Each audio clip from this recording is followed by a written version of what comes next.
क्या बीजेपी ने देश और प्रदेश के आदिवासियों को साधने की तैयारी अभी से शुरू कर दी है? 2023 में मध्य प्रदेश में विधानसभा चुनाव होने हैं और उसके 6 महीने बाद देश में लोकसभा चुनाव होने हैं। और 15 नवंबर को राजधानी भोपाल में प्रधानमंत्री नरेंद्र मोदी के मुख्य आतिथ्य में बीजेपी एक बड़ा जलसा करने जा रही है। नाम दिया गया है जनजातीय गौरव दिवस। भगवान बिरसा मुंडा की जयंती पर यह कार्यक्रम होना है और कई घोषणाएं देश और प्रदेश की सरकार यहां पर करने वाली है। सवाल ये उठता है कि इतने सालों के बाद आखिरकार क्यों ये ध्रुवीकरण हो रहा है, इसके पीछे की वजह क्या है, इस पूरी रिपोर्ट में हम आपको बताएंगे। बने रहिए हमारे साथ।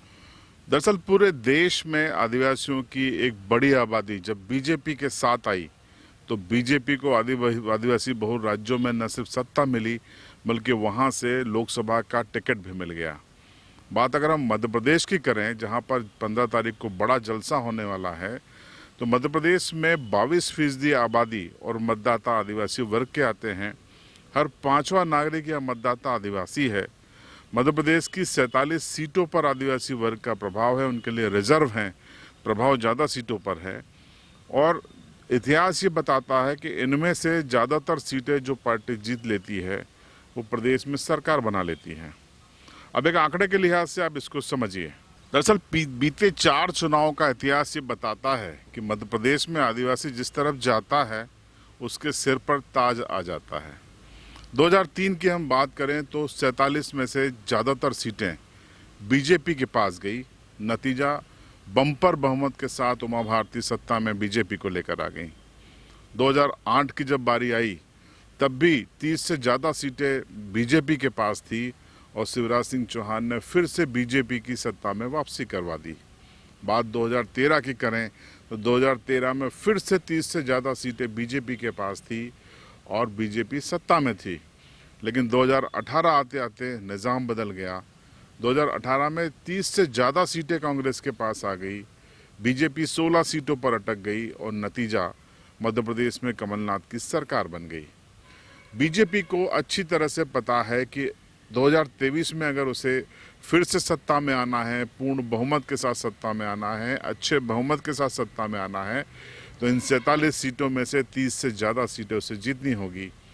तो जनजाति यानी आदिवासी वर्ग को कैसे अपनी तरफ किया जाए, इसकी कवायद में मुख्यमंत्री और बीजेपी लगातार सक्रिय हो गई है। भगवान बिरसा मुंडा मूलतः झारखंड के हैं। मुंडा आदिवासी मध्य प्रदेश में नहीं है, लेकिन भगवान बिरसा एक प्रतीक हैं देश भर के आदिवासियों के। मध्य प्रदेश में बैठे जो लोग ये सोच रहे हैं कि भगवान बिरसा को मध्य प्रदेश में महत्व क्यों, तो दरअसल मोदी मध्य प्रदेश के जरिए पूरे देश के आदिवासियों को अपनी ओर करने की कवायद में लगे हैं। उनको पता है कि झारखंड और छत्तीसगढ़ में काफ़ी प्रभाव है, बिरसा मुंडा को लेकर काफ़ी सम्मान है।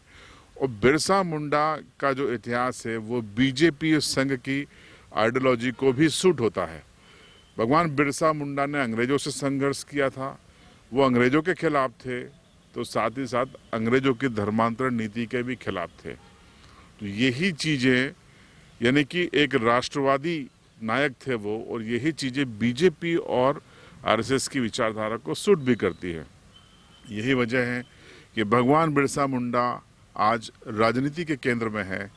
बीजेपी भोपाल में सम्मेलन के जरिए न सिर्फ मध्य प्रदेश की 47 आदिवासी सीटों को साधने की कोशिश कर रही है, बल्कि देश भर में जो आदिवासी बहुल इलाके हैं, जिनमें उड़ीसा से लेकर छत्तीसगढ़, झारखंड, राजस्थान के कुछ इलाके हैं, वहाँ पर भी वो अपना निशाना साध रही है, वोटरों को अपने पक्ष में लुभाने की कोशिश कर रही है। तो बीजेपी की आदिवासियों को अपने तरफ करने की जो सियासत शुरू हुई है, उससे कांग्रेस के कान भी खड़े हो गए हैं।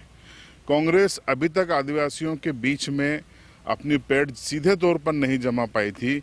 हाँ, जय जैसे संगठनों का पिछली बार उसको जो उन्होंने वातावरण बनाया था उसका फ़ायदा कांग्रेस को हुआ था, और इसीलिए बीजेपी जेएस को कांग्रेस की बी टीम भी कहती है। अब बीजेपी लगातार कांग्रेस पर हमलावर है और जेएस पे हमलावर है।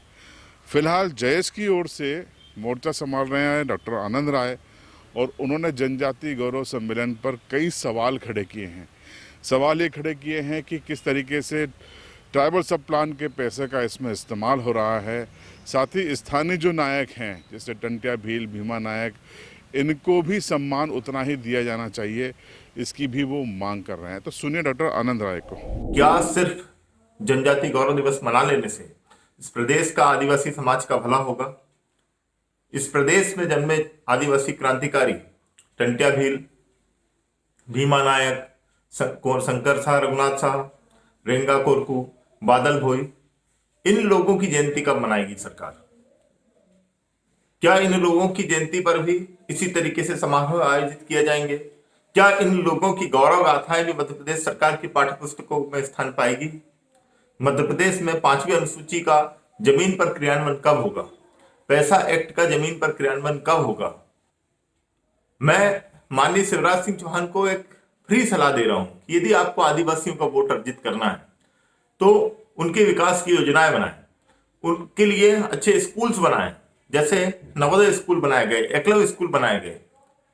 उनके लिए आय के स्रोत स्थानीय स्तर पर पैदा किए जाए कि कैसे वो उनका रोजगार हो, उनका पलायन नहीं हो, क्योंकि कहीं ना कहीं पलायन के कारण और कहीं ना कहीं जो पीडीएस सिस्टम में घोटाला है उसके कारण आदिवासी महिलाएं एनीमिक हो रही हैं, उनके बच्चे कुपोषित हो रहे हैं।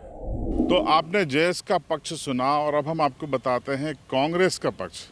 जनजातीय सम्मेलन जबलपुर में कांग्रेस इसी दिन कर रही है।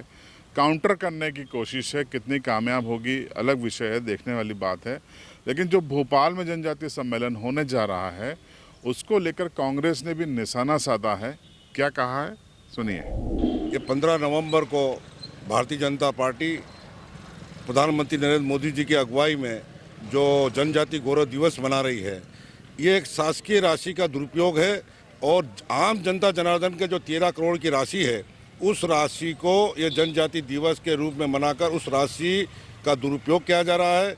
आज जनजाति क्षेत्र में कई विकास अवरुद्ध है, पानी की कमी है, बिजली की कमी है, जनजाति युवा लोग बेरोजगार घूम रहे हैं, उनके लिए कोई कार्य योजना न बनाते हुए ये 13 करोड़ की राशि जो फूकी जा रही है इसका कांग्रेस पुरजोर से विरोध करती है। और आज जिला प्रशासन को प्रत्येक विधानसभा में 52 लाख रुपए दे करके 5-5 हज़ार का लक्ष्य दिया गया है। उस लक्ष्य के भीड़ इकट्ठी करने के लिए जिसका कांग्रेस विरोध करती है।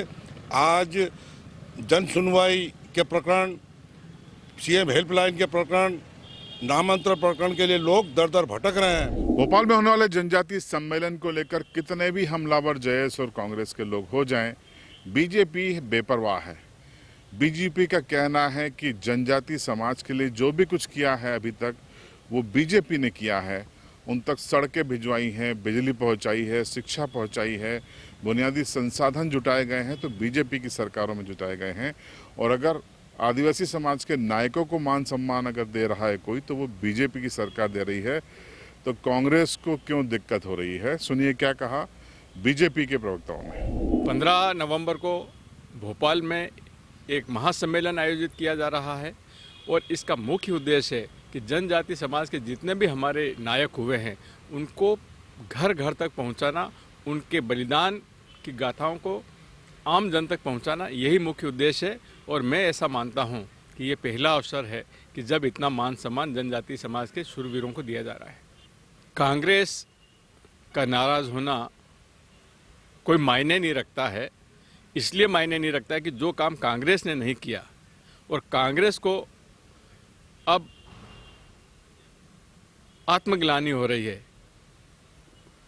जहां तक पैसे का दुरुपयोग का सवाल है, ये आरोप बिल्कुल बेबुनियाद है और ये पहला अवसर है कि सब जनजाति समाज के एक होकर के भगवान बिरसा मुंडा का जन्मदिन मनाएंगे। तो जनजातीय सम्मेलन के नाम पर हो रही आदिवासी सियासत को लेकर हमने ये रिपोर्ट पेश की।